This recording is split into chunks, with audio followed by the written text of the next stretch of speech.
कुतकपुर गांव की सभी सरदारी और आसपास के सभी सरदारों को मेरा राम नाम स्वीकार हो। साथ में हमारे राष्ट्रीय कार्यकारी अध्यक्ष गोपी चंद जी गुर्जर, बड़े भाई, राजस्थान के शेरे दिल विधायक के नाम से जाने जाते हैं, जो आपके बीच में हैं। और ऐसे शेरे दिल जब आपके साथ बैठे हैं तो आप समझ लो, जिन्होंने सरकारों के मंत्रियों में थप्पड़ मारा है विधानसभा के हाउस में, तो कोई दुनिया की ताकत नहीं है आपके असफल करने का प्रयास। तो स्पष्ट रूप से आप देखें,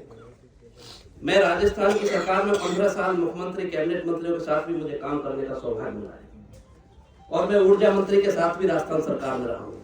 ये 200 केवी जीएसएस के बारे में जितना मैं अच्छे से समझता हूँ, वो शायद किसी को इतना टेक्निकल जानकारी नहीं होगी। मैंने 5 साल ऊर्जा मंत्री के साथ काम किया है। ये 220 केवी जीएसएस हो, 132 केवी जीएसएस हो, ये सारे विषय प्रपोज्ड होते हैं। और प्रपोज्ड होके जब ये माता सूला खोरा मूला के नाम से जब ये लेटर जैसा आप मैं देख रहा हूँ, ये पहले से वहां का था, तो यहाँ किस नीति और किस नियत से शिफ्ट करने का काम किया, ये बिल्कुल बर्दाश्त के बाहर है। जो हम समाज पूरी तरह का बहिष्कार करता है और आपके साथ में एड़ी से एड़ी मिला के आपके साथ में खड़ा है। और अखिल भारतीय गुर्जर महासभा केवल दौसा और राजस्थान तक नहीं है, जम्मू कश्मीर से कन्याकुमारी, आसाम से गुजरात तक हिंदुस्तान में आपके बेटे को एज राष्ट्रीय संगठन महासचिव के नाते भारत के 15 राज्यों में प्रदेशों की संगठन करने का सौभाग्य मुझे मिला है। मैं राजस्थान की धरती से हूँ, लेकिन इस समय संगठन की संरचना जम्मू कश्मीर से लेकर कन्याकुमारी और आसाम से गुजरात तक की करने का सौभाग्य ले रहा हूँ। मैं आपको बताना चाहता हूं कि मुझे शासन की व्यवस्थाओं का 15 साल में शासन सचिवालय, जहां से प्रदेश में पत्ता भी हिलता है, उस सचिवालय में भी मैंने काम किया। तो मैं इस जानकारी के साथ आपको कह रहा हूं कि कोई भी जब लोकल आवाम जब तक किसी व्यवस्था के साथ में खड़ा नहीं होता है, दुनिया की किसी सरकार की औकात नहीं है कि लोकल आवाम के बगैर कोई कानून पास कर सके किसी के बगैर। क्योंकि जैसे कि मैं आपको उदाहरण देना चाहता हूं कि जम्मू कश्मीर में जब भारत की सरकार ने धारा 370 का जो कानून लाया, जो देश का बहुत बड़ा विषय है, जिसके आधार पर भारतीय जनता पार्टी गर्व से अपना सीना चौड़ा करती है कि धारा 370 को हमने भारत की सरकार में लाया है। और वो भारत में अगर धारा 370 को सर्वाइव धरातल पर कर पाए तो क्रियान्विति केवल भूजल के कारण क्रियान्विति हुई है धारा 370 की। भारत की सरकार बंदूक की नोक पे कानून बना सकती है, किसी भी देश की सरकार हो या प्रदेश की सरकार हो, बंदूक की नोक पर कानून बन सकता है, लेकिन लोकल आवाम जब तक उसका सहयोग नहीं करता है, दुनिया की कोई ताकत नहीं होती कि उसके लोकल आवाम के बगैर उसको क्रियान्वित धरातल पर कर सके। तो वही विषय है कि यहाँ जीएसएस अगर बनेगा तो लोकल आवाम की सहमति से बनेगा, और लोकल आवाम ने अगर विरोध किया तो दुनिया की कोई सरकार लोकल आवाम के बगैर जीएसएस नहीं बना सकती है। ये मैं आपको स्पष्ट करना चाहता हूँ। आपको इसमें कमजोर होने की जरूरत नहीं है। आप मजबूती से विश्वास रखें कि जब तक लोकल आवाम के रूप में कुतकपुर के गांव के या अमरुआ के विधान क्षेत्र के लोग जो साथ में खड़े हैं ना, और इन लोगों ने जब तक ये नहीं चाहा कि यहाँ पे नहीं बनेगा और विरोध किया, तो प्रदेश की सरकार क्या, मैं आपको देश की सरकार भी इसको नहीं बना सकती है। आप स्पष्ट रूप से समझ लें। ऐसा कानून में प्रावधान है कि कोई भी कानून अगर किसी व्यवस्था के लिए, उनके जनहित के लिए, जनता के हितों के लिए कोई कानून लाया जाता है या कोई व्यवस्था लाई जाती है या विकास का कोई काम किया जाता है, तो लोकल आवाम का उसका सहयोग बहुत जरूर होना चाहिए। ऐसा सरकारें भी मानती हैं, चाहे वो किसी भी प्रदेश की सरकार हो, चाहे देश की सरकार हो। जब तक लोकल आवाम उसमें सपोर्ट नहीं करता है, वो कभी भी धरातल पर क्रियान्विति उसकी नहीं होती है। आप खड़े रहोगे मजबूती से तो ये जीएसएस आपके गांव में नहीं बनेगा, नहीं बनेगा। ये मैं स्पष्ट करना चाहता हूं। रही बात हमारी अखिल भारतीय गुर्जर महासभा के संगठन की, आज हम आपके कुतकपुर में आए हैं। हमारे राष्ट्रीय कार्यकारी अध्यक्ष भी है, हमारे प्रदेश के अध्यक्ष भी है, और संगठन के महामंत्री के नाते मैं आपको विश्वास दिला के जाता हूं कि आपकी विषय को पूरा तरीके से ड्राफ्ट बना के महेंद्र सिंह जी आप हमको इसको देना। हम राजस्थान के मुखिया को, मुख्यमंत्री भजनलाल शर्मा जी से भी मिलेंगे, हम और जरूरत पड़ेगी जिससे मिलेंगे,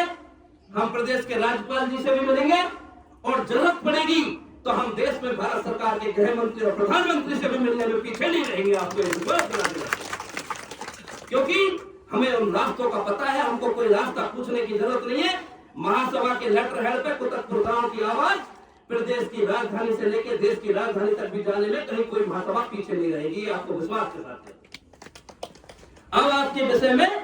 क्या चल रहा है क्या नहीं चल रहा है, ये पूरी विषय की अपडेटिंग जो होती है, मैं इसके बारे में आपको, मुझे अगर एक दिन का वक्त मिलेगा, क्योंकि मेरे प्रवास लगातार चल रहे, मैं हाल ही में 3 दिन जम्मू कश्मीर, बालाचौर, पंजाब के गढ़शंकर से भी आया हूँ, और अभी 3 दिन में मुझे वापस गुजरात में जाना है, और गुजरात के बाद मुझे महाराष्ट्र और मध्य प्रदेश का कार्यक्रम है, क्योंकि संगठन का महामंत्री के नाते मुझे पूरे भारत के संगठन की चिंता करनी पड़ती है। लेकिन एक दिन मिला,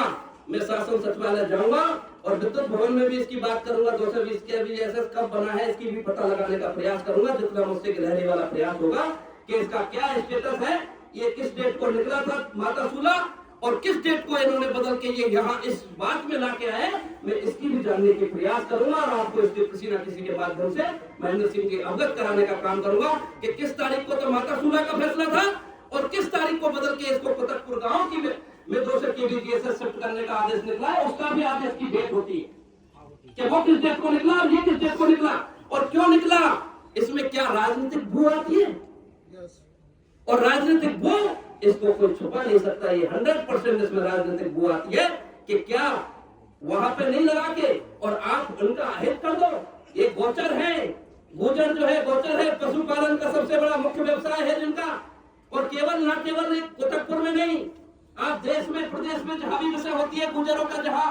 जंगल और नदी नालों में जाना बसना स्वीकार किया,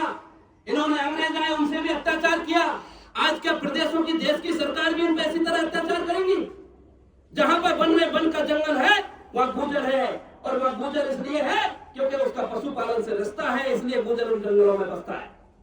और ये केवल यहाँ की बात नहीं, जम्मू कश्मीर से कन्याकुमारी, आसाम से गुजरात, हर राज्य में जब इस तरह का विषय आता है तो सरकारों के संज्ञान में जाता है। इसी तरह का जंगलों में काम जब जम्मू कश्मीर में हुआ तो भारत की सरकार के संज्ञान में आया, और उन्होंने तुरंत उसको सही दुरुस्त करने का काम किया। इस बात का मैं भारत की सरकार ने काम किया जम्मू कश्मीर, क्योंकि इन लोगों ने मुगलों को से लड़ा, फिर अंग्रेजों से लड़ाई लड़ी, मुगलों से लड़ी, और उनको सामने झुकने का काम नहीं किया, अपने आत्मसम्मान और स्वाभिमान को जिंदा रखने के लिए उन्होंने जंगलों में और नदी नालों के साथ बसना मंजूर किया, लेकिन अपने स्वाभिमान को उनके सामने झुकना नहीं किया। इसलिए ये लोग जंगलों की आबादी में आके बसा हमारा गुजर समाज। सबसे बड़ा गुजर का ये जंगलों के पास जाकर रहने का जो कारण है वो यही है कि हमारे लोगों ने गुलामी स्वीकार नहीं की, स्वाभिमान से समझौता नहीं किया, मरना स्वीकार किया, लेकिन स्वाभिमान को नहीं बेचा, नहीं झुकाया। इसलिए हम जंगलों के किनारे आकर आज हमारे कहीं भी देश में जाते हम जंगलों में बसने का केवल गुजर बरादरी सबसे ज्यादा क्यों पाती है, उसका यही सबसे बड़ा मोटा कारण है, जो जानने वाले हैं वो आप गूगल और मीडिया और इतिहास में भी देख सकते हैं। कोई मेरे इतिहास को, हिंदुस्तान में मेरी कौम के इतिहास को मिटाने का असफल प्रयास तो कर सकता है, लेकिन इतना स्वर्णिम था, स्वर्णिम है, स्वर्णिम रहेगा, उस इतिहास को जो असफल प्रयास किया जिन्होंने मिटाने का, वो भी नहीं मिटा पाए हैं, क्योंकि कोई ना कोई सबूत आज भी ऐसे खड़े हुए हैं कि जिनको इतिहास से कोई पूरी तरह खत्म नहीं कर पाया है, क्योंकि हमारा इतिहास इतना स्वर्णिम था, है और रहेगा। इसलिए आपको ये स्पष्ट रूप से समझने की जरूरत है, आप जिस दिन मजबूती से खड़े हैं, दुनिया की कोई ताकत आपको ढिला नहीं सकती है। आप में कोई किसी तरह की आपस में मन में मुटाव किसी तरह का हो, जब अगर आपने ठाना है कि कुतकपुर में GS नहीं बनना है, तो पूरी आवाम, पूरे लोकल आवाम, महुआ क्षेत्र के लोग जिस दिन मजबूती से खड़े करेंगे, एडी से एडी मिलकर साथ में आपको राजस्थान के पूर्व से लेकर पश्चिम तक और उत्तर से लेकर दक्षिण तक, हाल ही में शीघ्र ही हमारे प्रदेश अध्यक्ष जी आपने सारे जिला अध्यक्षों से राजस्थान की सरकार को ज्ञापन दिलाएंगे, समस्त जिला कलेक्टर को एक घोषणा करते उनकी अकल ठिकाने के लिए उनको ये स्पष्ट रूप से उसमें लिखा जाएगा। अभी 19 तारीख को हमारी जयपुर में प्रदेश कार्यकारिणी की बैठक होने जा रही है। 19 तारीख को जयपुर में 11 बजे हमारी प्रदेश की गुजर महासभा की बैठक है। उस बैठक में ही हम ये निर्णय लेंगे और राजस्थान की सरकार को हर जिले के कलेक्टर के माध्यम से, तहसील के उपखंड अधिकारी के माध्यम से हर जिले से ज्ञापन जाएगा, और जो उनके कानों पे गूंगी फेरी सरकार को जो समझ में नहीं आ रहा 57 दिन तक, उनको ये जगाने का काम महासभा करेगी।